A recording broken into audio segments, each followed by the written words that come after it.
Hola amigos, ¿cómo están? Los invito a presenciar el último módulo, el módulo 19, que lo separamos en tres partes para ver el final de nuestro diplomado en clasificación arancelaria. En este módulo vamos a tocar el tema de la sexta enmienda, qué es lo que nos trae la nueva LIGIE y cuáles son los cambios sustanciales dentro de esta nueva LIGIE con la sexta enmienda. Gracias, están invitados y vamos a verlo, vamos a presenciarlo. Cualquier duda que tengan, cualquier cosa que tengan, podemos consultarlo y podemos verlo y platicarlo más adelante. Gracias, nos vemos.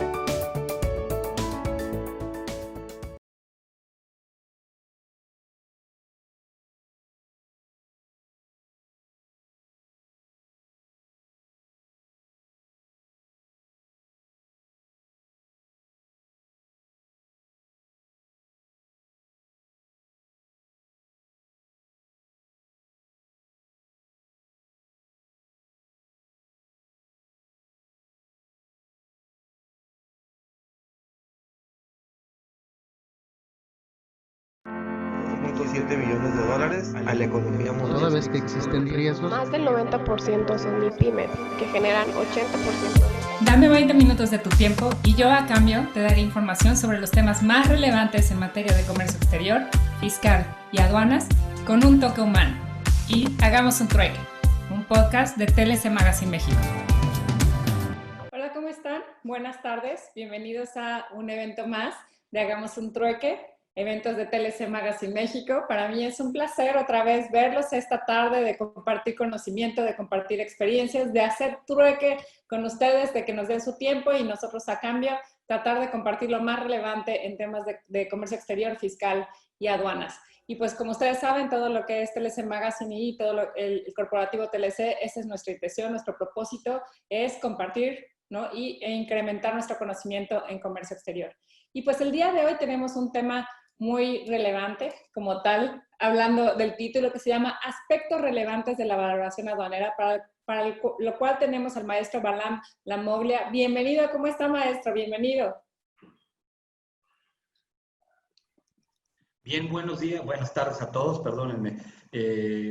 Con el gusto de saludarlos, muy contento de que me hayan favorecido con su invitación y muy contento porque acabo de ver un par de caras conocidas de gente que aprecio mucho, mi maestro Máximo Carvajal y mi amigo Gabriel Béjar, con el gusto de verlos, don Octavio, que lo estoy viendo aquí. Perdonen, no veo toda la pantalla de quiénes están, pero me emocionó de ver a mi maestro en pantalla. Pues para nosotros es un honor tenerte aquí y esta es la idea, realmente es compartir un foro entre amigos, un foro entre expertos, entre donde también podemos compartir conocimientos. Realmente siempre ver al doctor Carvajal, al maestro Béjar, al Vista Carballido, siempre es muy padre poder conversar con ellos y esta es la idea. Y pues antes que nada me gustaría compartir con ustedes la semblanza del maestro Balam, si me lo permiten. Él es egresado de la Facultad de Derecho de la Universidad Nacional Autónoma de México en CEU.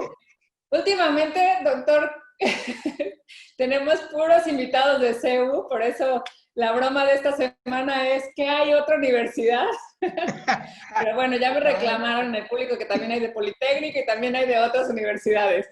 Pero fuera de la broma de aquí, él estudió en CEU, cuenta además con estudios de posgrado en impuestos por la Escuela Libre de Derecho, posgrado en impuestos del ITAM, obtuvo el diploma del curso de International Taxation impartido por la Universidad de Harvard-ITAM, maestro en Derecho Administrativo y Fiscal en la Facultad de Derecho de la Barra Nacional de Abogados, obteniendo mención honorífica. Cuenta con la especialidad en Comercio Exterior de la Unidad de Estudios de Posgrado de la Facultad de Derecho de la UNAM de CEU, en donde obtuvo también mención honorífica. Cuenta con la especialidad de Enseñanza de Derecho, donde obtuvo mención honorífica. Doctor en Derecho por la Universidad Panamericana con mención honorífica. Candidato a doctor por la Universidad de Salamanca, España. Actualmente es candidato de doctor en Derecho por el CUEC. Ha ocupado los cargos de Asesor de Comercio Exterior y Aduanas del Subsecretario de Ingresos de la Secretaría de Hacienda y Crédito Público, así como el titular del Servicio de Administración Tributaria, destacando su participación en la coordinación y elaboración de las reformas de legislación aduanera y de comercio exterior. Dentro de la Administración General de Aduanas, fue administrador central de investigación aduanera, área especializada en fiscalización del valor en aduanas de las mercancías y posteriormente titular de la Administración Central de Visitaduría, en donde alcanzó el rango de funcionario fiscal de carrera. En abril de 2001 se incorporó a la firma Chever, Ruiz y Samarripa como asociado especialista en asesoría y consultoría del área de aduanas y comercio internacional. Actualmente es abogado postulante dentro del despacho en La Moglia, Riquelme y Asociados, en donde asesoran y defienden asuntos de materia fiscal, comercio exterior, a grandes, medianas empresas mexicanas y transnacionales. Es presidente del Centro Nacional para la Competitividad en Comercio Exterior, formó parte del Comité de Comercio Exterior del Colegio de Contadores de México y es miembro de la Comisión de Comercio Exterior y Fiscal, respectivamente de la Barra Mexicana del Colegio de Abogados. Abogado certificado de 2014 a la fecha por dicho colegio. Ha impartido cursos de capacitación a funcionarios públicos en el Instituto Nacional de Administración Pública de la Ciudad de México. Ha impartido cátedra en diversas instituciones como son el ITAM, TEC de Monterrey, UNAM, CEU, la Facultad de Derecho de la Barra Nacional de Abogados. Denme un segundito. Miembro de la extinta Comisión de Comercio Exterior del Colegio de Contadores Públicos, en donde además impartió cursos de capacitación. Actualmente funge como profesor a nivel de licenciatura de Derecho Procesal Fiscal, así como de Juicio de Amparo, y también funge como profesor en Maestría del Derecho Fiscal y Administrativo, impartiendo la Cátedra de Procedimientos Administrativos, Juicio Contencioso Administrativo, así como Amparo en Materia Fiscal del CUEG. Reconocido por la revista Estrategia Aduanera como uno de los 100 asesores más destacados de los años 2014 a 2019. Finalmente, es autor del libro Procesos y Procedimiento Fiscal Aduanero, editado por Liberum Novum. También cuenta con diversas publicaciones en el periódico El Economista, en revistas especializadas de materia fiscal y de comercio exterior, así como coautoría del libro Conocimientos Básicos de Comercio Exterior para Contador Público, editado por el Instituto Mexicano de Contadores Públicos.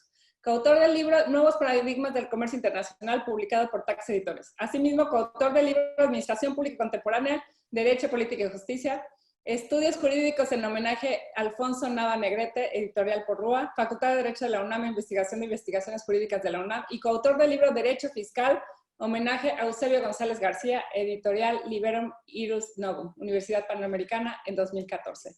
Pues, después de leer su semblanza, suena muy interesante todo lo que tiene que compartir con nosotros. Para nosotros le damos la bienvenida a hacer un trueque con nosotros. Pues al contrario, nuevamente muchas gracias, muy contento de recibir esta invitación. Para mí es algo muy novedoso de encontrarme de veras con gente que quiero tanto, que aprecio, que admiro. Y les digo, no quiero omitir nombres, la verdad es que yo alcanzo a ver a 6 personas aquí en la pantalla, pero si hay más y saben que con gusto los saludo. Pero bien, tengo una presentación que es un poco larga, me pidieron así. Yo normalmente no trabajo mucho con PowerPoint, precisamente porque creo que distrae un poco y alguna vez incluso el maestro Máximo, que lo tengo aquí, comentaba algo que para él era más importante tener de frente a los compañeros. Ahora con estas nuevas realidades, pues bueno, esto se dificulta, pero creo que al mismo tiempo permite tener en sintonía a una persona que está en Guaymas, a otros en México, otros que están en Tijuana. Vamos, esto se vuelve todavía más interesante. En fin, si me pueden ayudar para poder compartir la presentación, por favor, Daniela, porque me dice que todavía no tengo las atribuciones para poder subirla. Sí, pero... Y también con gusto, si no quiere presentar, también tiene toda la libertad de... Vamos a ponerla también para que no se vayan perdiendo, pero vamos, lo que quiero hablar es como saben, el tema de la valoración. Sin embargo, es muy curioso porque acabo de estar en un par de foros con 2 especialistas internacionales. Ya tienes los permisos para poder compartir. Muchas gracias, Octavio. Súper bienvenido. ¿Ves los que tienen las cámaras abiertas? Pero bueno, ya tienes muchos más participantes escuchando. Sí, no, por eso digo que discúlpenme si alguien no estoy teniendo en pantalla, porque o veo la pantalla o veo a todos, pero para tratar de ir en orden. Les decía, estuve hace poco participando con 2 especialistas, uno de ellos muy destacado, Guzmán Mañez, que incluso formó parte del Comité Técnico de Valor, fue presidente del Comité Técnico de la OMA, y me sorprendió mucho porque su curso, interesantísimo por cierto, pero me parece que evidentemente tienen sus propias realidades y dentro de los aspectos más curiosos es que decía, bueno, pues es que si hay subvaluación, si hay problemas de valor, para eso están las auditorías y para eso hay las auditorías internas y no debería de haber problemas con facturas. Entonces vamos a tratar de, obviamente, de aterrizarlo a lo que conocemos, a la realidad mexicana y, pues bueno, la valoración en su aspecto más general, pues parte precisamente de, no sé por qué no puedo moverle, a ver, ya estamos, parte básicamente de un acuerdo internacional, como saben. Me queda claro que hay muchos expertos aquí, pero lo que quiero es dar un contexto por si hay alguien que obviamente no domina el tema, pues nada más contextualizarlo. El artículo 7º del GATT toma la decisión de señalar que se cambia la forma en la que se conceptualiza la valoración aduanera, que partía de lo que debían de costar las cosas, de lo que teóricamente deberían de costar, a una noción positiva del valor en donde se reconoce que el valor en aduana de las mercancías es el valor de transacción. Esta cuestión también tuvo una pequeña, digamos, un pequeño cambio, porque cuando el GATT empezó sus primeros inicios, se continuó con el tema del valor de Bruselas, un valor que se estimaba que era lo que debían de costar las cosas, pero pues rápidamente se tomó la decisión de seguir los objetivos del GATT y de que de la liberalización del comercio, dentro de lo cual, por supuesto, las cuestiones del valor, pues tenían que ver, por supuesto, por la base para poder tributar.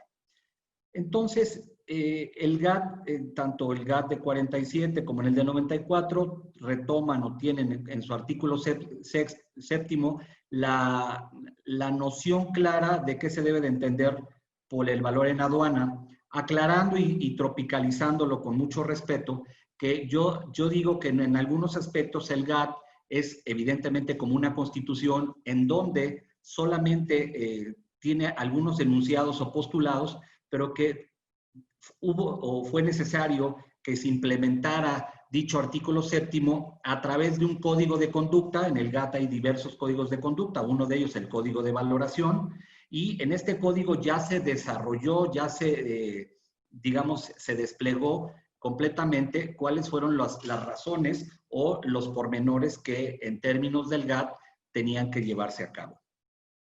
De manera muy general, el acuerdo relativo a la aplicación del artículo 7º del GATT, así se llama lo que nosotros conocemos coloquialmente como el acuerdo de valor, tiene diferentes partes y en su primera parte están artículos que señalan cuáles van a ser la metodología para determinar el valor, también cuáles son algunas causas en las cuales no se puede o se debe de rechazar el valor en aduana, y otras cuestiones a lo que se denomina los valores incrementables, cuando se debe de adicionar al precio pagado por pagar ciertos gastos para efectos de determinar la base del impuesto general de importación, como lo vamos a ver más adelante.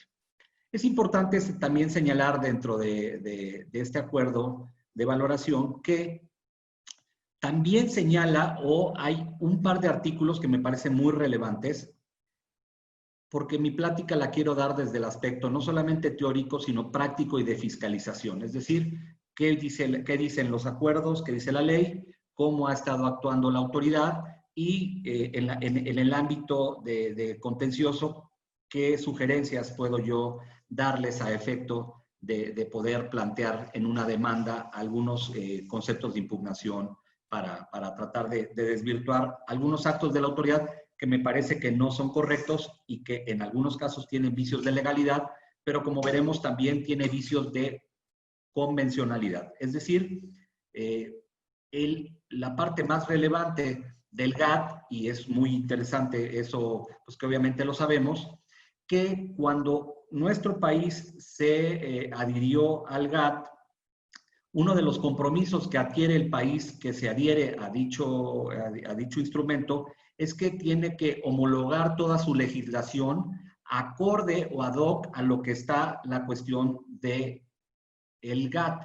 Es por eso que cuando hablamos de valoración, particularmente de valoración, porque este es nuestro tema y no me quiero salir de él, tenemos que la legislación es idéntica o debe de ser idéntica prácticamente en todos los países que conforman el GATT, porque justo eso fue la obligación que se tuvo de homologar toda su legislación. De tal manera que lo que vamos a ir viendo en unos momentos es tratar de hacer una comparación de lo que ocurrió cuando se hizo la reforma a la ley aduanera del 95 con sus subsecuentes adiciones, sobre todo en los artículos que tienen que ver con el valor en aduana, veremos cómo algunas cosas desafortunadamente no se hicieron con base en el GATT, con base en el acuerdo de valor, y por lo tanto plantearemos algunas cuestiones que evidentemente se pueden hacerle notar a la autoridad y sobre todo pues llevarlo a la vía contenciosa.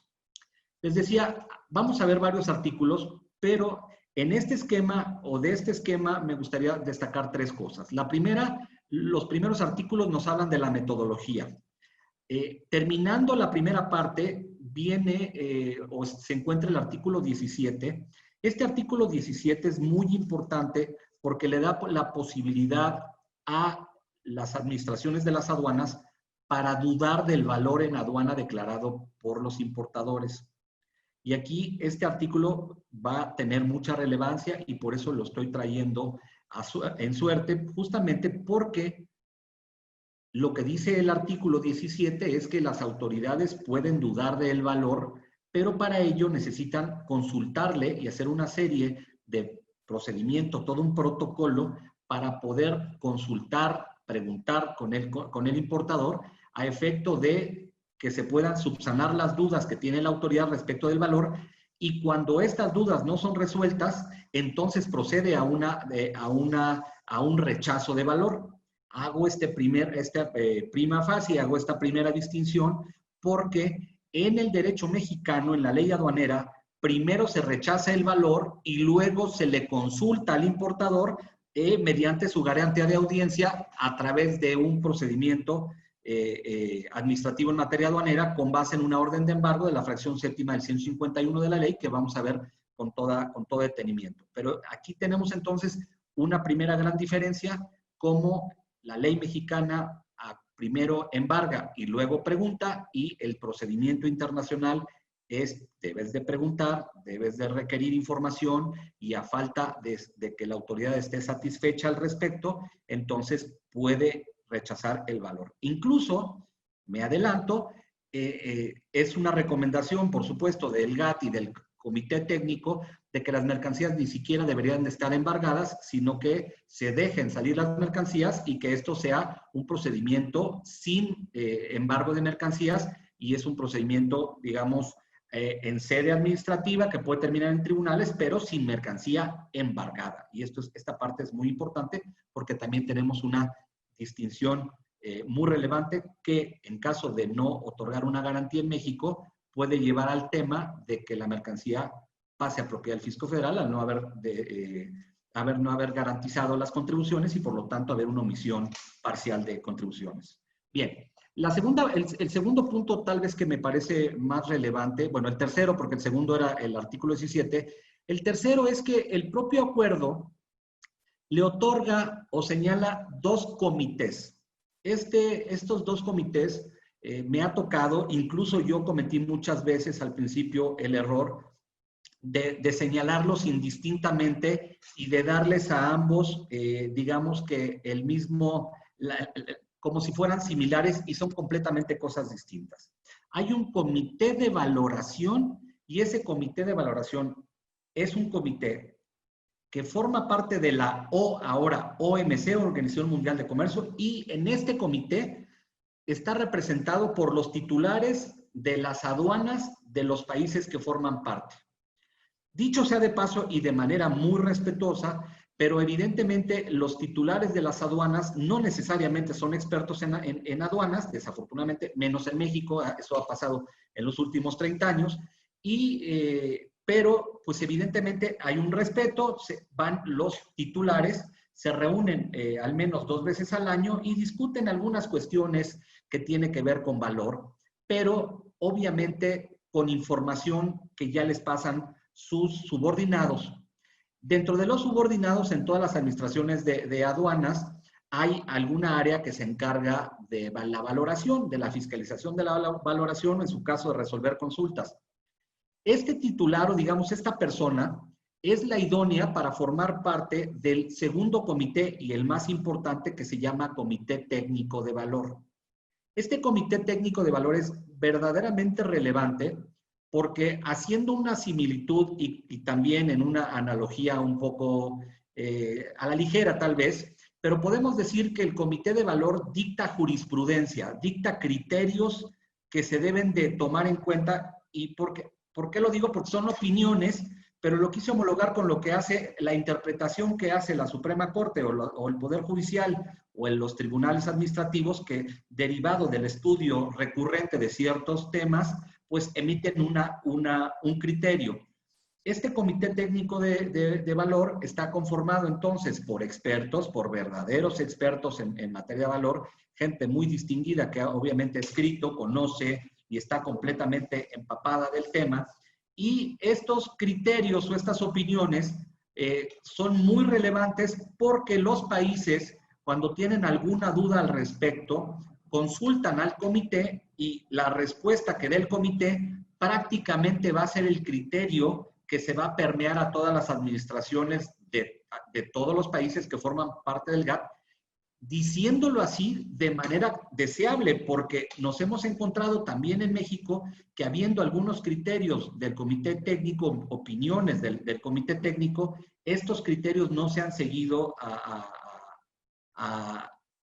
la literalidad de la opinión, siendo, como digo, que el propio acuerdo de valor le da la fuerza legal a las opiniones consultivas, a las respuestas que da el comité técnico, y por eso es que es muy relevante o como una sugerencia que les quiero hacer, en el sentido de que se den el tiempo, cuando tengan algún tema de valoración, se den el tiempo de poder analizar este punto. Bien, dicho lo anterior, me gustaría hacer pues un comentario que evidentemente puede sonar muy raro, pero yo siempre digo que las materias más difíciles en materia aduanera son la clasificación arancelaria, o sea, la determinación de la clasificación, y la valoración.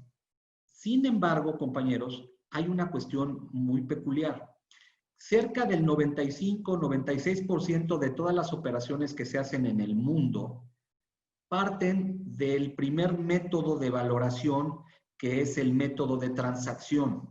De tal manera que el grueso de las operaciones y de los operadores, de los abogados aduaneros, los abogados de empresa, pues prácticamente sinceramente, han explorado poco en conocer la metodología, todo lo que tiene que ver con el valor en aduana de las mercancías, por una simple razón, porque no ha sido necesario, porque generalmente emplean la metodología, el primer método, y siempre que no nos salgamos del primer método, no hay ninguna razón por la cual haya que conocer, entrar a profundidad y analizar a detalle todo lo que es la valoración aduanera. De tal manera que me parece que, lejos de justificar esta situación, quiero decir que probablemente muchos digan, bueno, pues yo toda la vida he estado viendo aduanas, pero pues de valor conozco poco, sé un poco los métodos, pero no ha sido necesario. Es una cuestión que hay que aclararla, porque, a diferencia de la clasificación arancelaria, donde evidentemente todo el tiempo hay que estar explorando, conociendo, obviamente el universo es gigantesco, hay que conocer muchísimo, hay una carrera completa, como estaba en la Escuela Nacional de Aduanas, que nuestro doctor Máximo Carvajal perfectamente conoció de cerca, y pues también varios amigos como Gabriel. Pues bueno, ahí había clases y salían completamente expertos en muchas cosas, pero específicamente en el tema de clasificación. Por el contrario, cuando yo llegué a la Subsecretaría de Ingresos en el año del 1994 y empezamos a ver para hacer la nueva ley aduanera, que ya venía con la dinámica de la puesta en marcha del Tratado de Libre Comercio, y venían todas las personas de la Secretaría de Economía, pues los documentos que yo me encontré, los primeros documentos que pedimos en Hacienda para tratar de modificar cosas, pues eran manuales de 10 hojas o 5 hojitas, o sea, no había dentro del de la propia Subsecretaría de Ingresos, que concentraba a todas las áreas que hoy conforman el SAT, salvo algunas nuevas, pero en términos generales, pues bueno, curiosamente, en Auditoría Fiscal Federal, donde había una Administración Central de Comercio Exterior, pues cuando se pidieron los manuales para verificar este valor, pues no había absolutamente nada. De tal forma que cuando se hace la reforma a la ley aduanera, pues lo único que quedó fue tratar de hacer una traducción al español de lo que decían los artículos de este acuerdo de valor y tratar de hacer una traducción lo más armónica posible, que en general lo tuvo, pero en algunas cosas no fue así. Y pues bueno, esto no nos va a dar tiempo, pero lo podrían hacer con calma, y si no, en algún momento me pueden mandar un correo y compartirles algún estudio que hizo un maestro muy querido también de la facultad, don Jorge Bitker, que también es maestro pues ahí con ustedes en CUEC y en todos lados. Bueno, el doctor Bitker, muy estudioso del tema también, pues bueno, se dio a la tarea de hacer una homologación de los artículos de la ley comparados contra el acuerdo de valor, y pues obviamente él nos relata, nos demuestra cómo esta tropicalización pues no fue la más afortunada.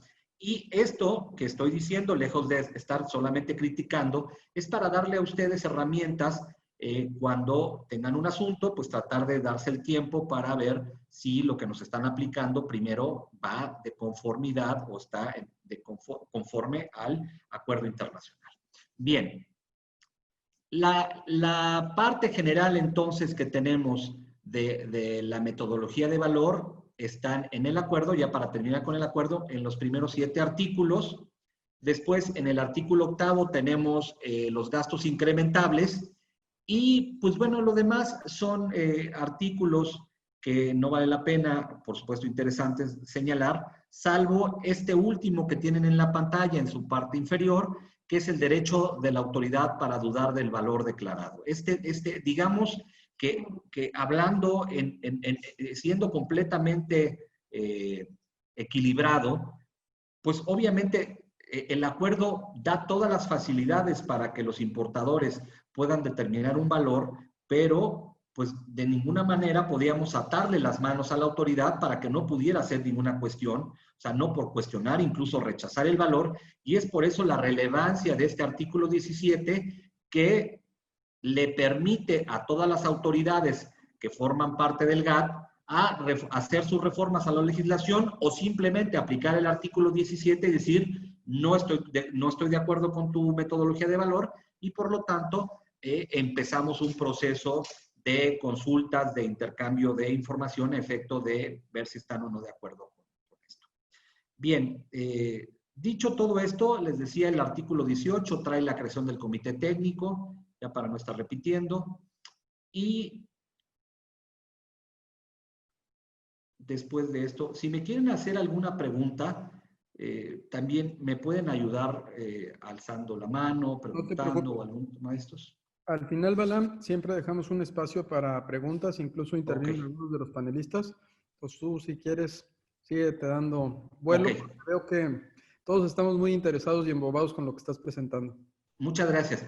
Miren, aquí les puse, les decía, hay opiniones consultivas del comité técnico, están más o menos organizadas son muy metodológicas, o sea, tienen una metodología muy sencilla, pero muy correcta, porque obviamente van haciendo 1.1, 1.2, 1.3, y todo el tema, si es el mismo tema, se van del 1 y puede llegar al 1000, ¿no? Nunca ha sido el caso.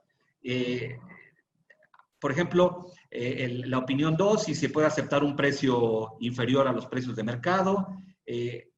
El tema más relevante, y obviamente lo voy a ver un poco más adelante, y el más explorado por parte del comité técnico, y digamos que internacionalmente lo que está de moda, y eso es bien importante decirlo desde ahorita, no es el tema de subvaluación, ni es un tema de sobrevaloración. En los países de primer mundo, incluso Perú, Colombia, Argentina, Chile, no tienen un tema de subvaluación tan notorio como el de nosotros.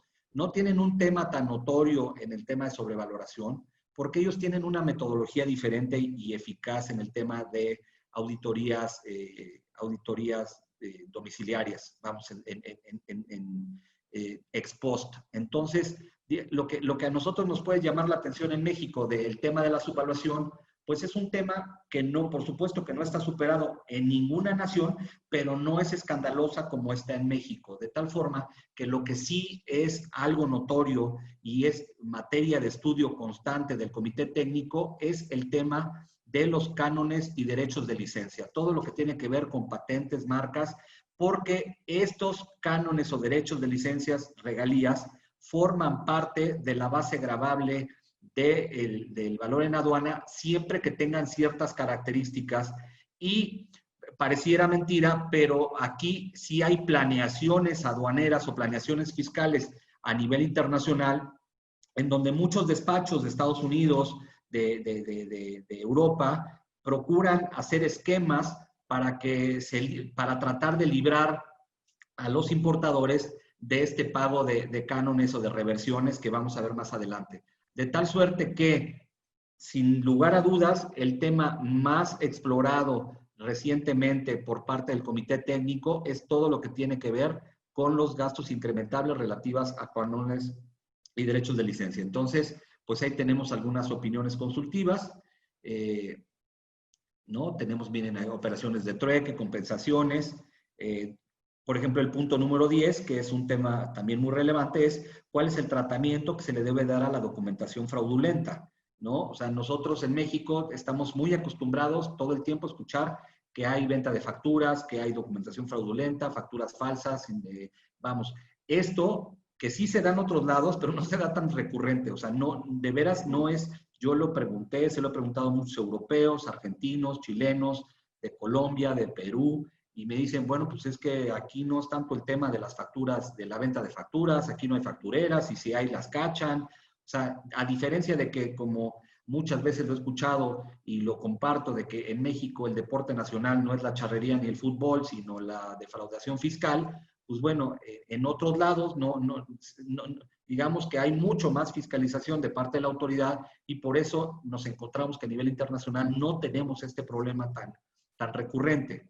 El punto, por ejemplo, 11, habla de errores cometidos de buena fe, que es un punto que si bien no lo voy a tocar tanto, pero es curioso porque a nivel internacional y en muchos tratados, incluso no nada más fiscales, bueno, aduaneros, sino fiscales, se habla de la buena fe y curiosamente en México en la ley no hay ninguna parte, ninguna legislación que se pueda hablar de este tema de buena fe, aunque si bien la Ley Federal de Derechos del Contribuyente en algo habla de que puede haber algunos errores o equivocaciones, es increíble cómo después de, obviamente, de que la autoridad ha sido tan vapuleada con la defraudación, pues que no pueda pensar siquiera en mandar una reforma legislativa para incorporar este tema de buena fe o algo, precisamente por las malas prácticas de muchas personas que desafortunadamente van poco a poco acotando las prerrogativas que en algún momento la autoridad mexicana ha querido conceder a los importadores. Bien, ya les digo, hay varias opiniones, ¿no? Que veremos adelante, pero ¿qué se entiende por la expresión de para venta, para su exportación al país de importador? O sea, hay bastantes cosas que se están... me están preguntando un espectador anónimo. Me gustaría saber si conocen los antecedentes específicos al tema que se contemplan en el Código Aduanero. Bueno, pues no, ya me lo borraron, pero bueno, creo que hemos estado dando unos antecedentes lo más relevante. Ya me había dicho Octavio que es hasta el final, pero me llamó la atención ahí que estuviera esto. Bien, miren, continúo. Estas son algunas de las cosas que están ahí. ¿Por qué las puse? Porque ojalá y ahorita a un primer golpe de vista vean cómo evidentemente hay cosas que se han analizado. Por ejemplo, el 19.1 nos habla justo del artículo 17, que repito, es la oportunidad que tiene la autoridad para hacer preguntas para cuestionar el valor en aduana, ¿no? Y ahora sí entramos pues a la materia nacional, a la materia mexicana, y pues bueno, como les decía, la ley aduanera sufrió, digamos, una transformación importante en su publicación de diciembre del 95 para entrar en vigor en el 96, por muchas razones, pero específicamente por el tema de todas las operaciones temporales y pues la nueva noción o todo lo que tenía que ver con el valor en aduana de las mercancías, para lo cual en la ley, a partir del artículo 64, se definió, digámoslo en analogía también con el artículo primero del acuerdo de valor y en sintonía con el artículo 7º, para decir que el valor de transacción se debe de entender como el precio pagado o por pagar, siempre que concurran todas las circunstancias del 67, que se vendan. ¿Qué es relevante del artículo 64 desde mi punto de vista? Que hay un mandamiento en la ley, hay un dispositivo que dice, primero, que la autoridad no puede dudar del valor en aduana de las mercancías si estamos frente a una transacción legítima y demostrable. Esto es, si nosotros tenemos a un comprador y a un vendedor que no estén vinculados y si lo llegan a estar, esta vinculación no afecta el precio, entonces estamos perfectamente frente a una operación de transacción y por lo tanto este debe de ser considerado el valor en aduana de las mercancías. Es muy curioso porque la legislación aduanera, incluso el propio acuerdo de valor, no empieza primero señalando cuáles son los métodos para luego señalar cuál es la metodología, o sea, los métodos, cómo se aplica, sino que aquí desde el principio dicen, a ver, siguiendo la filosofía del GATT, el valor en aduana es el valor de transacción. Entonces, este punto es muy importante, quiero que lo tomen en consideración, porque esto significa que por ministerio de ley, si yo me adecuo a estas circunstancias, no debería la autoridad de ponerme en otro lugar. Si yo puedo demostrar perfectamente que hay una relación comercial, que esta relación comercial no se ve afectada, entonces, por ministerio de ley, no debería de haber ningún rechazo de valor. Y esto lo quiero hacer notar porque conforme vamos avanzando, voy a empezar a decir todos aquellos aspectos que tienen que ver con el rechazo de valor y por lo tanto, muchos de ellos, en principio, estarían en contra del 64 y por supuesto en contra del artículo primero o del 1 al 7 del GATT y del acuerdo de valor, ¿no? Entonces, aquí es importante esto. Perdón, me vi una pregunta, pero luego se borró. Perdónenme, ¿eh? O sea, vuelvo a lo mismo. No quiero ser grosero, pero estoy viendo las preguntas y luego se borran un poco. Bueno, no un poco, sino lo puse y me preguntan algo del 64. Pero entonces, ¿qué empezamos? Porque este artículo 64, el primer artículo de la base gravable que está en la ley, dice que es precio pagado y por pagar. Dice, valor es el precio pagado. Por lo tanto, compañeros, aquí tenemos también un primer acercamiento, que las ventas no tienen que ser con el precio pagado. Es decir, puede haber valor de transacción, aún con operaciones que no han sido pagadas, pero que ya están pactadas, y aún cuando no se haya pagado completamente el valor pactado. Esto es, la legislación internacional, los acuerdos de las opiniones consultivas y todo el aspecto internacional han reconocido, por supuesto, que una operación se da en el momento en que hay el acuerdo de voluntades en el que se fija el precio y que no tiene que corresponder necesariamente lo pagado en ese momento con el precio determinado.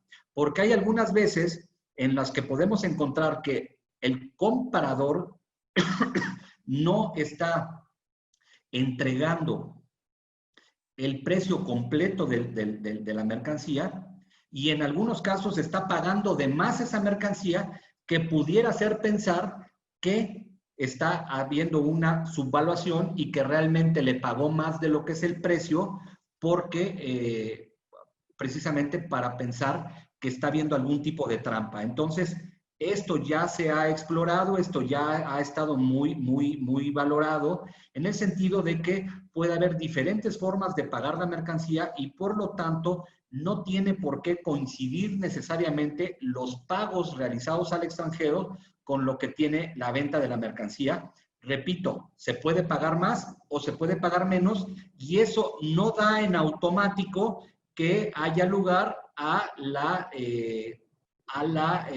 rechazo automático de valor. Me preguntan aquí, y sí lo quiero ir contestando, me da pena, pero yo soy así muy pragmático, estar contestando rápido, pero sí lo voy a decir a don Nahum Rodríguez que efectivamente lo voy a señalar, la forma en la que México determina la subvaluación de mercancías es ilegal, es inconvencional y lo vamos a demostrar y sobre todo donde lo vemos es en una orden de embargo que tiene sendos vicios de legalidad que vamos a señalar brevemente. Dice, el método de valoración de las importaciones temporales no se pagan. Bueno, como saben, en una importación temporal no se paga, pero sí hay por lo menos una proforma, hay una factura y hay señalado un valor, ¿no? Y obviamente en las temporales se tiene que señalar un valor incluso para la determinación o para por lo menos determinar las contribuciones de esa operación y el crédito al IVA. Pero bueno, eso no es relevante en este momento. Bien. Deliberadamente me estoy omitiendo señalar el artículo 65 que habla de los gastos incrementables porque lo voy a ver más adelante y porque en esta parte me parece que primero debe de ir el 67 y es justamente para saber si se debe de admitir o no el valor de transacción y si este valor se admite es porque hay concurrencia en ciertas circunstancias que las tenemos en la pantalla y estas concurrencias pues obviamente es que no haya restricciones a la enajenación, que no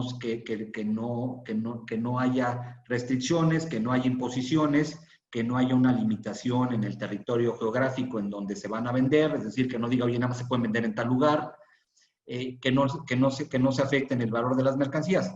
Cabe aclarar, y obviamente no tiene mucho que ver, pero lo traigo y obviamente por si tienen alguna duda al respecto, que hay algunos contratos justamente de patentes y marcas en donde la venta o la condición para que se pueda importar una mercancía es justo que solamente haya una persona que pueda hacer la importación de esos bienes y que en muchos de los contratos la empresa extranjera hace un contrato para que solamente una persona pueda importar en ese territorio y este importador es exclusivo, efectúa ventas en ciertos lugares o en cierto territorio y dentro de las condiciones del contrato está que las ganancias, un porcentaje de las ganancias se le van a regresar o se le van a pagar al vendedor de la mercancía. Hay algunas modalidades, le pueden pagar directamente al vendedor, digamos, que tiene la marca, o en otros casos, haciendo una planeación y ya explorado por el comité, que se ordene que se le pague ese monto a la fábrica que está obviamente generando, que haciendo el proceso productivo de los bienes. Entonces, digamos que también puede haber ciertas restricciones, de tal manera que quise hacer un pequeño paréntesis para señalar que aquí hay una condición de que esté limitado el territorio geográfico y si nos encontramos que hay un contrato en donde diga que solamente se puede vender en cierto lugar, pues entonces ahí tendríamos una cuestión para que el rechazo, para que puedan no ser aplicable el valor de transacción, ¿no? El primer método. Aquí tenemos las condiciones, repito, estas condiciones hay que verlas, son condiciones que cuando a mí me han consultado, pues cuando yo le pregunto al cliente si lo hace, cuando primero me dice que sí, pero cuando le digo que no lo puede hacer, entonces siempre que no. Como saben, el comercio exterior es muy dinámico y generalmente no hay contratos. Es un punto que yo quiero tocar desde el principio o desde este momento, porque las autoridades mexicanas constantemente piden contratos a los importadores, contratos de compra, contratos de las operaciones, y esto, pues salvo que me ayude terminando la conversación mi maestro, pues esta situación era justamente para dinamizar el comercio y para no entorpecerlo con cuestiones, de ahí incluso que se adoptaran los Incoterms como términos internacionales de las operaciones, pero hablar de contratación internacional, pues es un tema, digamos, más moderno y que no es la constante, a pesar de que ha habido ya intentos de pedir contratos en la legislación, en el reglamento de la ley o algo, tratando de que los importadores. Entonces, cuando yo le pregunto a muchos de las personas que ya me consultan y que llegan a preguntarme si no tienen algún problema con el valor de la transacción, y les empiezo a hacer toda este desarrollo, me dicen, bueno, es que creo que sí, pero cuando les digo entonces que ya no va a haber entonces me dicen que siempre no. Entonces, perdón que lo diga en estos términos, pero hay algunas cuestiones que no se entienden completamente, ¿no? Que no se revierta directa ni directamente al vendedor, el producto de la enajenación. O sea, es muy causal, y yo creo que la más importante y relevante tiene que ver con la vinculación, ¿no? Que es esta fracción cuarta. Y la vinculación, obviamente desde que está el acuerdo de valor se puso porque, como también saben o se imaginan, más del 80% del comercio exterior en el mundo se realizan entre empresas que son filiales, asociadas o vinculadas, ¿no? Entonces, esta situación obviamente impactaba directamente en el comercio internacional para efectos de tratar de rechazar el valor, y entonces, digamos que yo creo que como una concesión, alguna vez lo leí en un artículo internacional, como una concesión, pues decidieron en el acuerdo de valor decir, bueno, si hay vinculación, bueno, pues casi todos están vinculados, pero demuéstrame que esa operación no afectó el precio, o simplemente en este momento declárame que esa vinculación no influyó en el valor de transacción, para que te lo tome como válido. Esta situación es difícil. Aquí yo fui funcionario fiscalizador de valor, y evidentemente esta cuestión se debe de tomar mucho en cuenta por parte de las autoridades. Si alguien me está escuchando, alguna autoridad que nos acompañara, que me daría gusto, y si no, pues bueno, ya luego le compartimos la plática. Pero sí es un tema muy relevante, porque cuando yo exploré algunas empresas grandes que decían que su vinculación no afectaba el precio, y después iba a revisar sus estudios de precios de transferencia, me daba cuenta de que ahí había un truco, y que México no ha querido adoptar o homologar la metodología de la valoración, tratar de hacer una homologación como ya está ocurriendo doctrinariamente en Argentina y en Chile, por supuesto, y en España, para tratar de hacer una homologación con las formas de la metodología para los precios de transferencia contra las cuestiones de la metodología de valor. Es decir, lo que me estoy refiriendo es que en la vinculación claramente dice, basta que me declares que la vinculación no afectó el precio para que tu valor de transacción no sea rechazado. Y a menos que yo, autoridad, demuestre lo contrario, puedes continuar con tus operaciones bajo el primer método. El artículo 68 nos habla de la vinculación, y bueno, sin entrar en detalle, entendamos una vinculación como que empresas madre e hija, filiales, fusionadas, escindidas, todo lo que se les pueda pasar por la cabeza, y sobre todo también cuando hay la dirección o personas familiares, cuando se ocupan cargos de dirección, cuando una de ellas forma parte de los accionistas, del paquete accionario, patrón, trabajador, cuando se tiene un porcentaje de propiedad o posesión de la empresa, si se controla o no directamente, y pues bueno, y si son de una misma familia, ¿no? Sin aclarar que son familia, pero bueno, la vinculación es un tema que le debe de interesar a aquellos importadores o a aquel consultor que le preguntan respecto de estas cuestiones de valor, y repito, generalmente se va a encontrar con que sí hay algún tipo de vinculación y me parece que es su deber señalar que la vinculación está y explorar si esta vinculación no afecta el precio. La realidad de las cosas, repito, es que cuando yo tuve la oportunidad de fiscalizar, pues prácticamente todas las empresas que decían que no afectaban el precio, pues desde mi punto de vista sí lo hacía y se detonaron varios procesos de fiscalización que terminaron en créditos fiscales y de los pocos créditos entonces también que no se pudieron tirar en el tribunal bajo esta modalidad de que se había demostrado que la vinculación afectaba el precio. Pero no es algo común y por lo tanto sugiero que este tema más adelante, pues si alguien tiene mayor interés, procure que cuando esté asesorando, cuando sea una empresa que tenga estas condiciones, tratar a toda costa de salirse de las hipótesis para no caer en la vinculación y si sí está, tener suficientemente documentado que las compras que se hicieron entre las partes fueron suficientes para darle pruebas a la autoridad de que esta vinculación y esta compra no fue afectada por la vinculación. Siguen temas de vinculación aquí en el 69 y también este artículo 70 nos habla tiene que ver aún con los temas de vinculación. Me están haciendo otra pregunta. ¿Qué método de valoración debe aplicarse a las mercancías de importación temporal que no se compra por el importador, es decir, que no se pagó ni se pagará, que son proporcionadas por la matriz?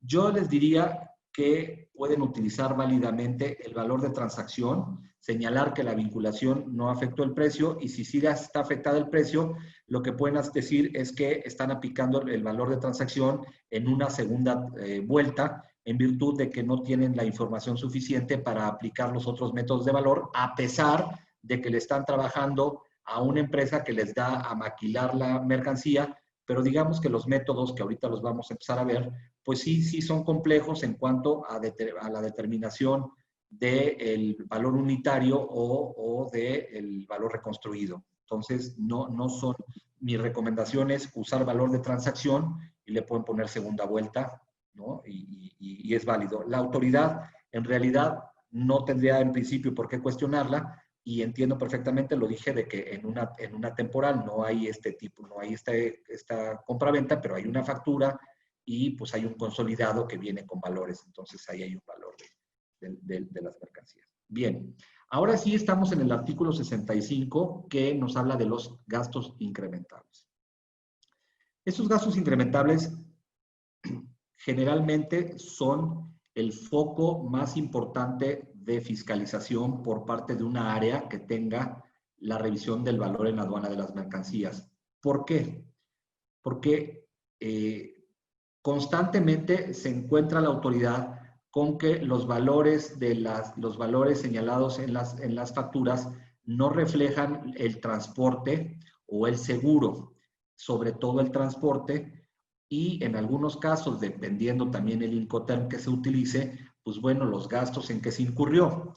En otras palabras, si en algún momento conocemos a mayor profundidad los Incoterms, podemos ver que existen algunos que tienen que ver con que la mercancía sea puerta a puerta, lo que implicaría que el precio pagado incluye no solamente la mercancía, sino los gastos de exportación, el transporte, los gastos de la maniobra en muelle, los gastos de importación y el transporte, obviamente, a la entrega de la misma. Entonces, es cotidiano, o últimamente, por los acercamientos que tenemos con la autoridad, de que ya están empezando a fiscalizar con base, por supuesto, en el Incoterm que se esté utilizando. Entonces, yo les recomiendo también que revisen, que vean si efectivamente lo que están utilizando es el correcto. Hay muchos casos también, compañeros, que los importadores se les olvida que por ejemplo, el flete de la fábrica al muelle y vienen en un ex-works, por ejemplo, ¿no? Entonces, pues obviamente hay un gasto en el que se incurrió que tampoco le están poniendo. Entonces, los gastos incrementables son un tema muy importante para esta cuestión. Mario Andrade me pregunta, pero ahí si la importación bien la realiza la calidad del préstamo en los contratos como dato y en la tenencia de propiedad. Miren, en los casos de préstamos o en los casos en donde no haya una transacción como tal, pues obviamente no podemos usar los métodos primarios. O sea, tenemos que señalar cuál es la modalidad en la que se está haciendo la importación y en todo caso decir que que se está aplicando un método en la segunda vuelta. No habría manera de encontrar, o es difícil, y eso también hay que decirlo, es difícil aplicar los primeros métodos porque ningún importador en México cuenta con una base de datos para poder determinar el valor de mercancías idénticas o similares, y el buscarlo en Mercado Libre, en todito.com o en cualquier base de datos privada, pues obviamente no tiene los alcances para poder colmar los requisitos que marca el tercer párrafo de los artículos 72 y 73, que hablan de que cuando hay más de un valor, pues se determine el más bajo, de tal manera que es muy importante señalar aquí que cuando hay un comodato esto, pues se tiene que presentar el contrato, obviamente, como un e-document en la importación, y señalar que se está aplicando otro método o valor de transacción en segunda vuelta, y señalar pues que no hay transacción, pero no puedo aplicar ninguno de los otros, ¿no? Oye, Balam, sí. como, bueno, veo que te gusta para cambiar un poco la dinámica, que te gustan las preguntas, y hay Sí. varias. Entonces, pues ya hemos avanzado bastante con la presentación. ¿Qué te parece si te voy fildeando algunas? Sí. Son interesantes y están relacionadas, de tal manera que también la dinámica de las personas que están escuchando, pues vayan sintiéndose que se les da respuesta. Primero, antes que nada, gran parte de las personas que nos escuchan no son especialistas. Okay. Me lo que refiero, son empresarios, son dueños de empresa, son gerentes, o sea, no tienen la especialización que tú tienes en materia aduanera. Obviamente tienen otro tipo de especializaciones, a lo mejor en cuestiones de logística, unos en merciología. Entonces, en ese aspecto, siéntete con la confianza de utilizar un lenguaje que cualquiera de los que tomen las decisiones lo puedan entender. Aquí Ricardo Hernández te pregunta, si el precio pagado se aplica un descuento del 60% porque se trata de un saldo, ¿puede tener problemas legales? ¿Es aceptable para la autoridad como valor de transacción? ¿Me pueden acusar de subvaluación? ¿Puede estar cometiendo algún delito? No sé si quisieras contestarle a nuestro buen amigo Ricardo. Por supuesto, todas las respuestas en principio son sí, pero ahora voy a los nos de las mismas preguntas. O sea, los descuentos, todos los descuentos son válidos porque ese es el intercambio que hizo entre el comprador y el vendedor, y si éste decidió darle un descuento, lo interesante es solamente que esté perfectamente documentado, ¿no? O sea, si había un precio pagado por pagar y hubo una declaración en la aduana de que una mercancía costaba 100 y no terminó de pagarla porque le dieron un descuento, entonces lo puede hacer y en su caso puede pedir una solicitud para rectificar un pedimento, pero por supuesto que lo van a increpar y le van a decir, bueno, como por qué ahora tu precio es menor. Si es que hizo la operación a un precio alto y después recibió el descuento. Si el descuento lo hizo antes de la importación, entonces el valor de la mercancía es el valor de la compraventa. Le quitamos la palabra descuento porque el descuento fue una condición para que se realizara la compraventa. Fue una condición para comprar que haya un descuento, pero ya habiendo el descuento, el valor de transacción es el valor tasado por esa operación y con base en el 64 no debería ser rechazado. Pero con base en el artículo 151, fracción séptima, que vamos a ver más adelante, que da una causal de embargo por subvaluación, si la autoridad incorrectamente pudiera rechazar el valor, pero la metodología que usa la Administración General de Aduanas tiene sendos vicios, tiene muchos vicios, se equivocan porque en el ánimo de detener a la gente que se quiere portar mal o que aparentemente se porta mal, escogen valores más altos al de la mercancía importada y digamos que este es el primer vicio legal que cometen porque la ley, valga la cacofonía, dice que cuando la autoridad tenga más de un valor, debe de tomar el más bajo. Por lo tanto, Si mi precio es 4 y la autoridad me saca uno de 8, ese 8 es incorrecto porque el menor es el mío. Y si hubiera otro menor y alguien en la base de datos importó a 3,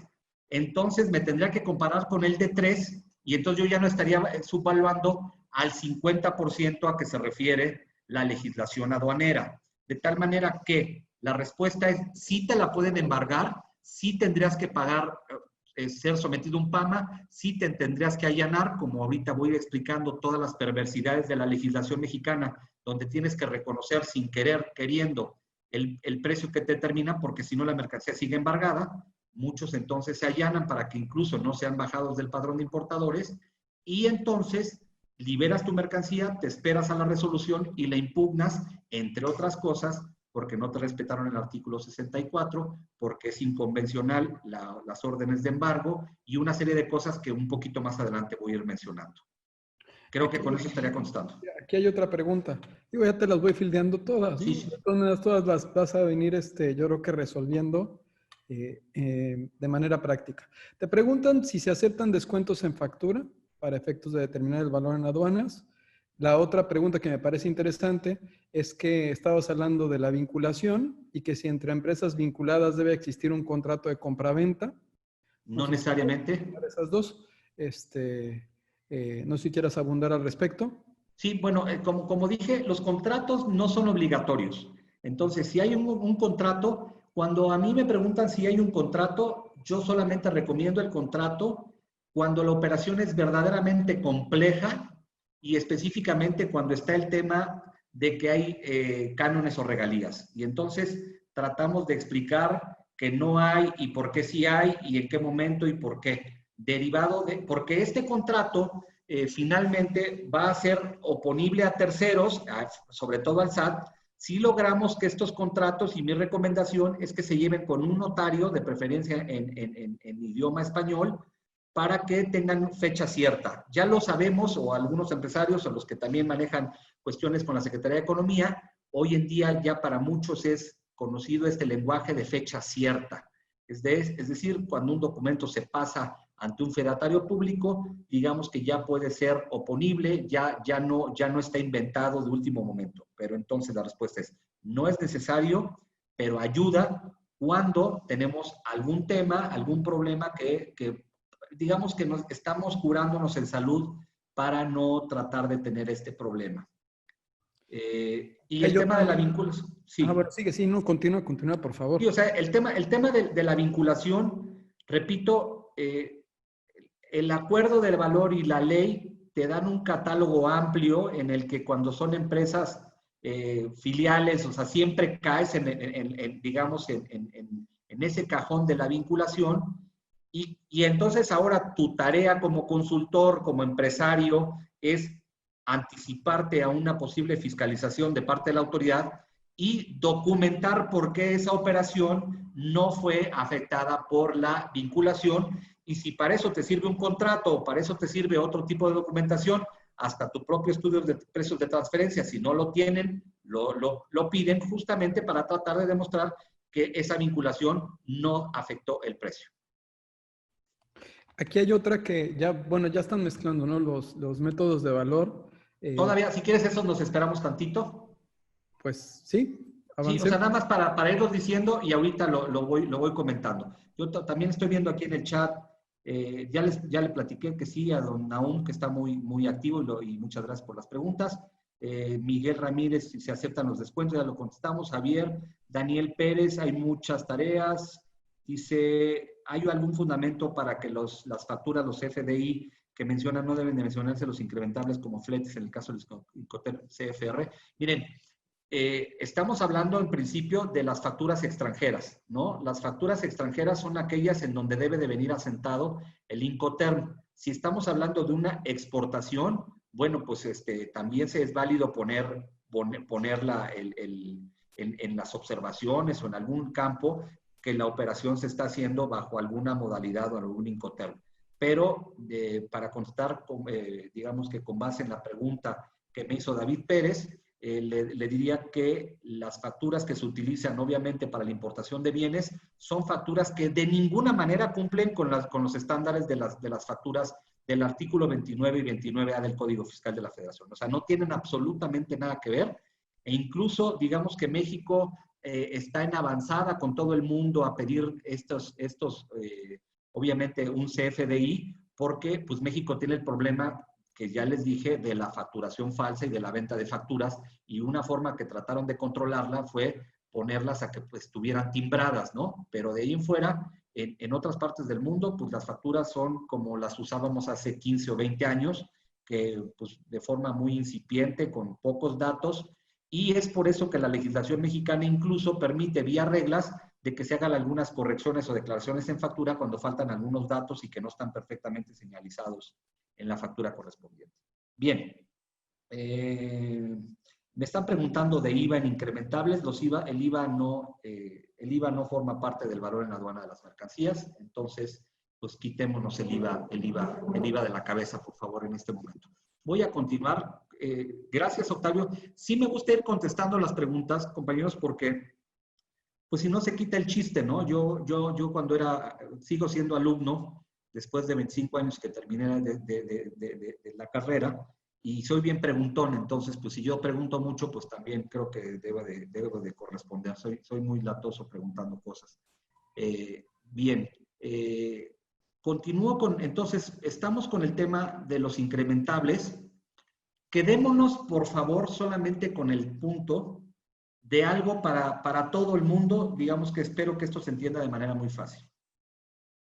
La mercancía comprada en cualquier lugar que no sea México no puede costar lo mismo que lo que vale trayéndola a México, salvo que el precio pactado ya incluya el flete de las mercancías.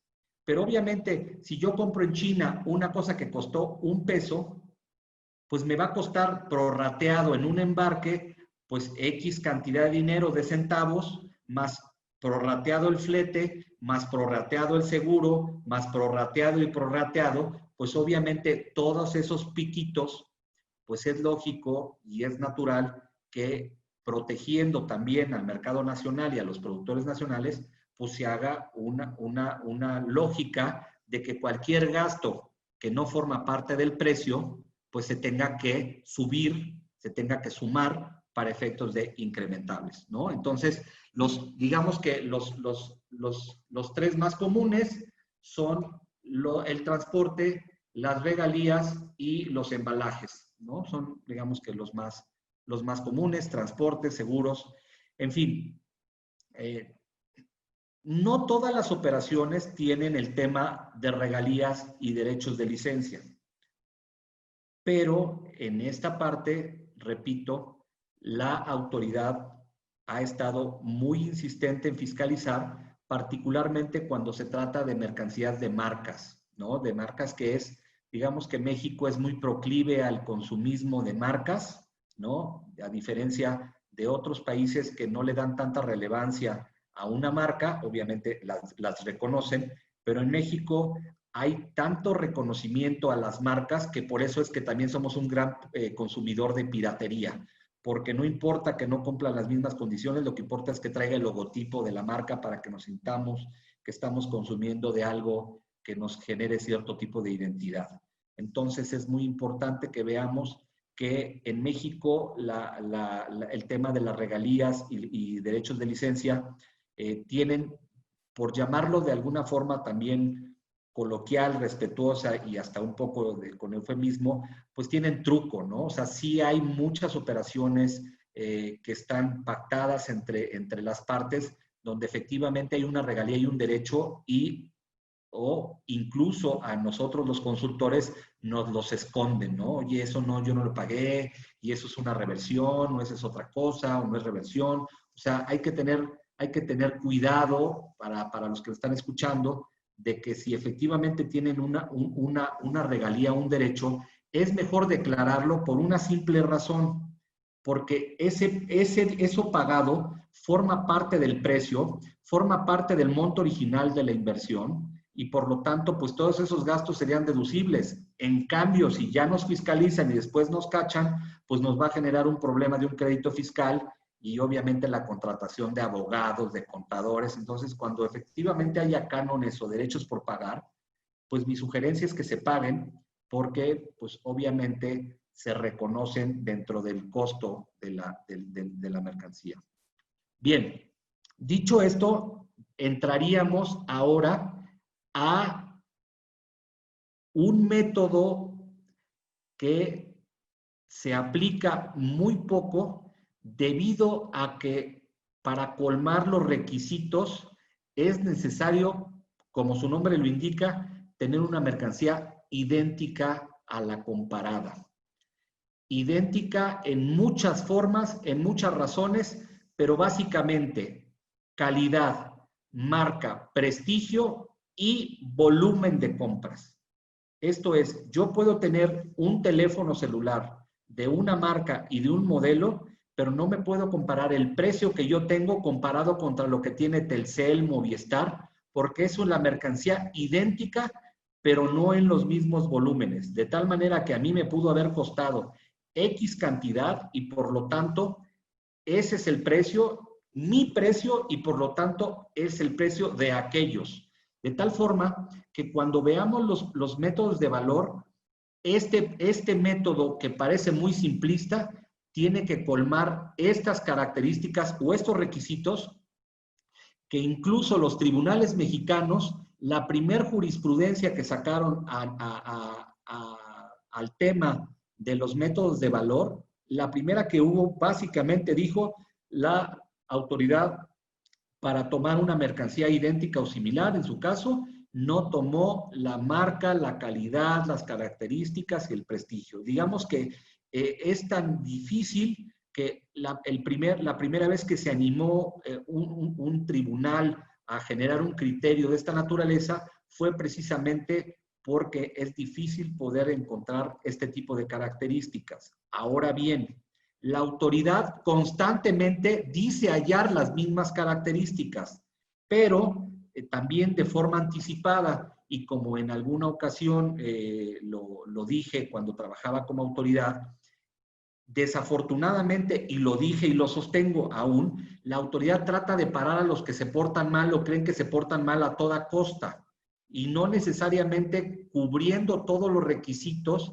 que hoy en día como abogado de empresa, por supuesto que critico. Lo que quiero solamente para el público, para los que me están haciendo favor de escucharme, es que tomen en cuenta que también la autoridad tiene que hacer algo para frenar, sobre todo la temática de su evaluación y la forma que se ideó cuando yo trabajaba ya en el SAT, que me tocó hacer la reforma a los artículos para combatir la valoración, la subvaluación, fue poniendo que podíamos detenerla prácticamente a toda costa, porque entonces en el año del 97 y con una confabulación maquiavélica con el Tratado de Libre Comercio con América del Norte, todo se triangulaba de China y de Asia a través de Estados Unidos con certificados de origen falsos y con facturas falsas, y casi toda la mercancía que entraba de contrabando entraba a menos de $1. Teníamos televisiones de plasma, de todas las que se imaginan lo más caro, a $1. Y entonces cuando se hizo la reforma, cuando se sugirieron los cambios, pues lo que se trataba era de detener a los que se portaban verdaderamente mal, pero después de casi 20 años de que pasó esto, pues se sigue aplicando incorrectamente las órdenes de embargo, y ahora en unos minutos más explicaré por qué. Entonces, tratando de hacer entre teoría y práctica con lo que estoy señalando, la ley teórica dice que la mercancía idéntica es producida en el mismo país objeto de la valoración, iguales en todo, incluidas. O sea, fíjense hasta dónde nos ponen el estándar. Idéntico y además de sumas. O sea, idéntico en todo, pero además características, calidad, marca y prestigio. De tal manera que podemos tener la misma mercancía que parezca que se ve, que es, y no necesariamente ser igual. Puede ser una computadora de tantas pulgadas, de tanto almacenaje, con un procesador de tal, de lo que sea. Pero si me están comparando una computadora Apple con una HP o con una de otra marca, no se puede. incluso, si sí se puede bajo otro método, pero no el de idénticas, porque de idénticas tendrán que ser de la misma marca y de las mismas cuestiones. Así que tendrá que ser HP contra HP, Apple contra Apple, o Toshiba, o todas las marcas que tenemos de computadoras en el mercado. Entonces, este método de valor de transacción idénticas, incluso para la autoridad, es prácticamente imposible de aplicar. Es muy, muy complejo. Por lo tanto, cuando vemos las determinaciones de valor de la autoridad, generalmente vemos que este método olímpicamente señalan que no se puede aplicar. Tengo una pregunta rápida de Mario Andrade. Los supuestos mencionados en dichos artículos son para establecer el valor de bienes en aduanas y los métodos de aplicar, pero que si le préstamo bajo contratos de comodato. Creo que ese ya lo había contestado, don Mario. Oye, Balam, ¿me ayudas a leer las preguntas completas porque las personas no pueden ver las preguntas que te hacen? Porque si no, no te entienden la respuesta. Por eso Correcto. te ayudo con la lectura. Perdón, pensé que todos tenían como el chat de preguntas. No lo tienen, nada más lo tienes tú y por eso generalmente las preguntas terminan la presentación y se hacen las preguntas porque se van articulando. Pero si las vas a leer, nada más me lee las completas para que entiendan. Está bien, entonces Gracias. voy a hacer todos los métodos, veo todos los métodos y abrimos preguntas para el tema de los métodos porque ya después entraría al tema de rechazo de valor. Bien, sí, ¿qué es importante para mí que sepan de las idénticas y similares, además, ahorita que estamos viendo idénticas, de marca, prestigio y todo, que tomen en cuenta que el 99.9% de los operadores importadores en México no pueden aplicar esos valores porque yo no tengo forma de saber de valores de transacción, de precios, porque ya dije que no hay una base de datos pública. De tal manera que para un particular aplicar los métodos de valor es prácticamente imposible. ¿Por qué es imposible? Porque la legislación misma dice que si hay más de un valor, lo tengo que comparar con el más bajo. Y si yo apenas tengo uno, pues ¿cómo sé si no hay más? Entonces, en este sentido, me parece que es necesaria en algún momento alguna reforma a la legislación para que haya una base de datos pública. ¿Por qué? Porque en otros países, inclusive en Perú, en Colombia, ya hay bases públicas en Chile y en Argentina que permiten conocer cuáles son los precios estándares, aunque no vienen los datos, digamos que los datos sensibles, pero sí viene cuánto vale aproximadamente o cuáles son los valores promedio de los bienes. Entonces, el primer método de idénticas o similares tiene dos candados. El párrafo que habla de prestigio, marca y nivel comercial, y el segundo que es el párrafo tercero del artículo 72, que es que cuando hay más de un valor, me deben de comparar con el valor más bajo. El artículo 73, que habla de similares, no cambia prácticamente nada que el otro, pero en uno son idénticas y en el otro son similares, y en este sí me permitía hacer un cuadrito, que es el cuadro que tienen ahí enfrente, el gris, que de forma, pues, digamos que más amigable, nos dice que tienen que ser vendidas para la exportación, tiene que haber un momento aproximado, mismo nivel comercial, cantidades semejantes, características comercialmente intercambiables, calidad, prestigio y marca. Esto que ya lo dije, en este caso sí, se puede comparar una HP contra una Apple, por ejemplo.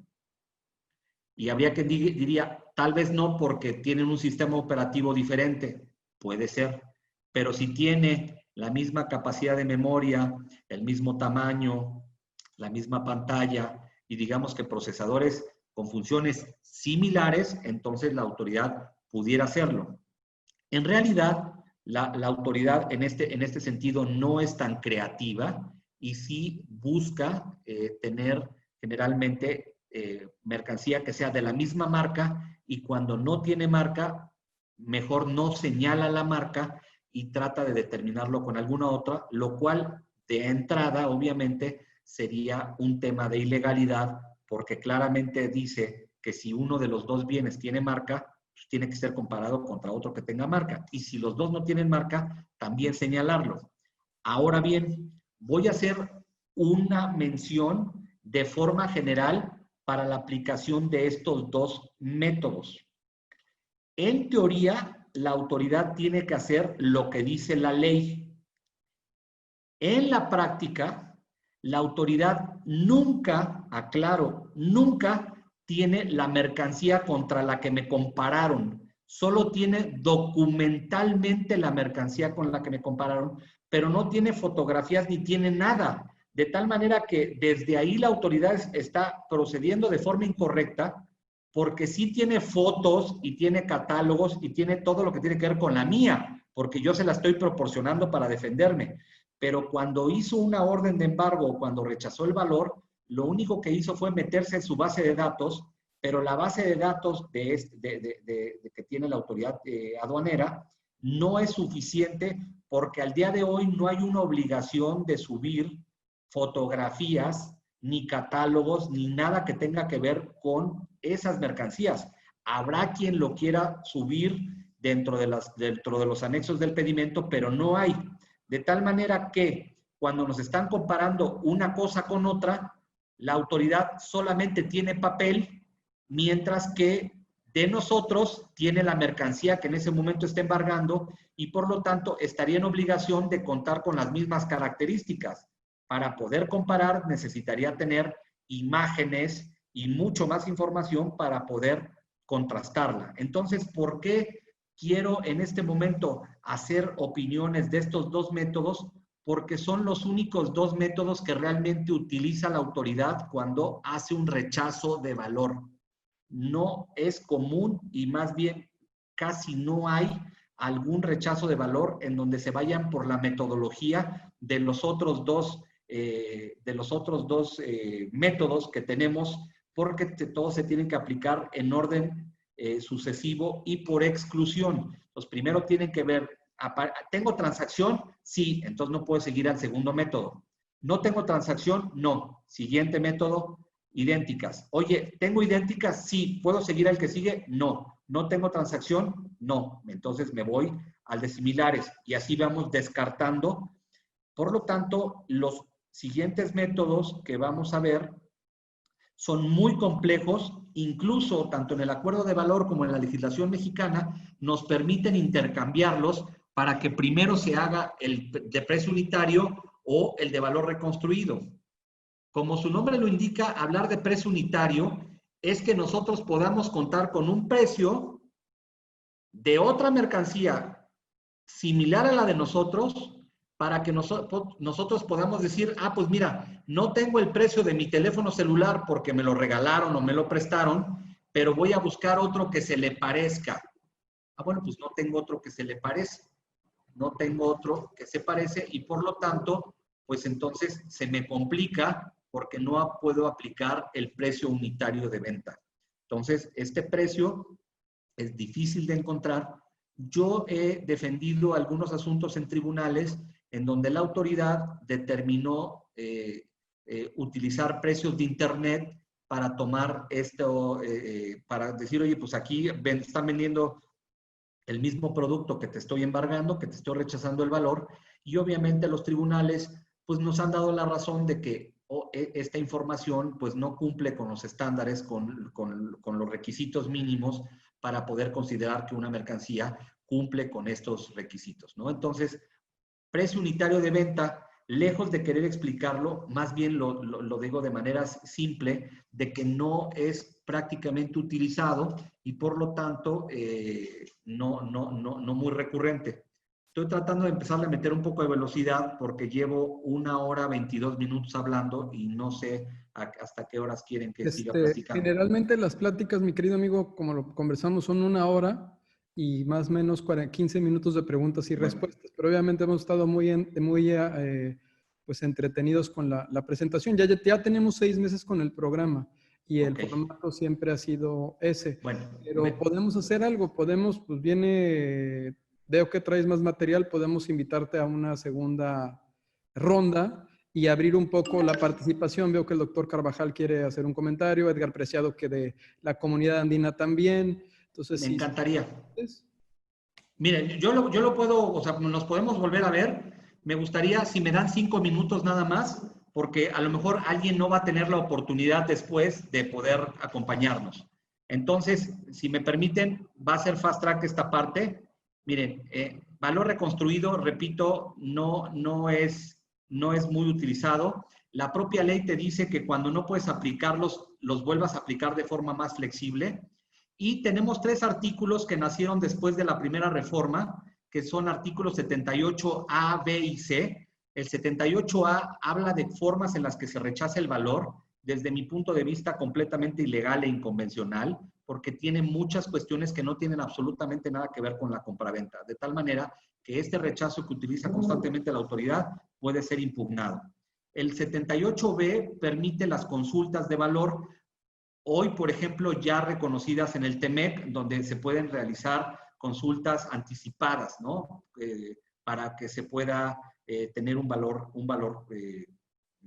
digamos que aprobado. Si son o tienen una empresa que siempre trae lo mismo y que cree que puede tener un problema porque tiene un valor bajo, pues presente su consulta. El artículo 78C le da la posibilidad a la autoridad de únicamente ofrecer la información ya en papel de las operaciones comparables, pero solamente hasta el juicio y de manera confidencial y reservada. El artículo 151, también de reciente creación, me tocó formar parte del equipo que hizo esta reforma, de manera ilegal, y lo aclaro, permite comparar contra idénticas o similares y rechazar el valor en aduana de nuestra mercancía para determinar una omisión parcial de contribuciones por el único hecho de encontrar una operación que es más cara que la nuestra, violando, por supuesto, y en una antinomia con el artículo 64 y, por supuesto, con todo el acuerdo de valor y el artículo 7º del GATT. El artículo 177 habla también de un rechazo de valor y, pues bueno, sí se puede volver la subvaluación o el rechazo de valor un delito, viene en el Código Fiscal. Hay decisiones que esto, la verdad, les ruego, me disculpen que ya estoy metiéndole quinta velocidad, pero, o sexta si trajera moto. Esta decisión 6.1 sirve para defender el rechazo de valor, se las recomiendo, búsquenla, si no, pues aquí está la presentación, o si no me lo consultan. Y hay jurisprudencias que han hablado acerca del rechazo de valor, obviamente asociado con el acuerdo. Aquí están los gastos incrementables, los elementos para determinarlo, lo que les decía hace un rato del tema de regalías, lo que habla de la evasión fiscal, regalías y todo lo que viene con calidad, prestigio, que es la que está aquí del año del 92. Bien, pues ahora sí, yo lo lamento de que me haya excedido, estoy por supuesto a sus órdenes y abierto a las preguntas que quieran hacer con mucho gusto, espero poder contestarlas y si no me las llevo para contestárselas a cada uno de ustedes. No queda más que agradecerte, una excelente exposición. A todos mis compañeros, pues también agradecerles el tiempo que le dedicaron y que se quedaron hasta el final. Hay un reconocimiento, Daniela tuvo que acudir a una reunión, entonces me pide que te lo entregue. Hagamos un trueque, otorga el presente reconocimiento a Balam Lamoglia por hacer un trueque en la plática virtual con el tema Aspectos relevantes de la valoración aduanera el día 10 de septiembre del 2020.